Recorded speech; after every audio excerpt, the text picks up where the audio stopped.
Off the top tonight, we are learning of a West Michigan connection to the Catholic Church sex abuse cover-ups that are now coming to light in Chicago.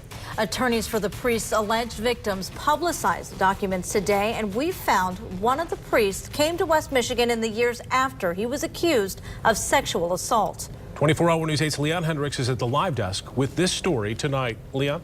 Brian and Marley, good evening. The allegations are disturbing, and perhaps moreover, what happened when the alleged victims came forward. One of the alleged abusers was once a highly placed official in Kalamazoo. This is just one of 30 cases that made public air for the first time. Michael Howard Weston, the one-time chaplain for Western Michigan University and Kalamazoo Valley College.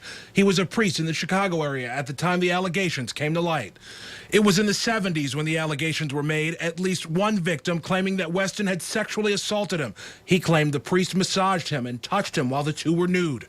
But according to the documents, church leaders did nothing when the allegations were brought forward. It's reported that one leader said nothing would be done unless the victim had pictures of the abuse taking place.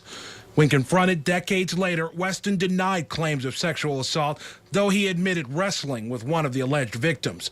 The Archdiocese of Chicago maintains that it followed all laws in place at the time, though it admits more should have been done sooner. One victim spoke out on Chicago TV today. If they would have stopped him like they would have stopped the other at the time of abuse, there would be significantly less victims. Michael Weston resigned from the church in the early 90s amid repeated problems with the diocese involving his alleged issues with alcohol. After the 70s, there is no further mention of more abuse, and there's no mention of any alleged abuse taking place in West Michigan. But what happened to him that brought him here to West Michigan is one of the major complaints of the victims.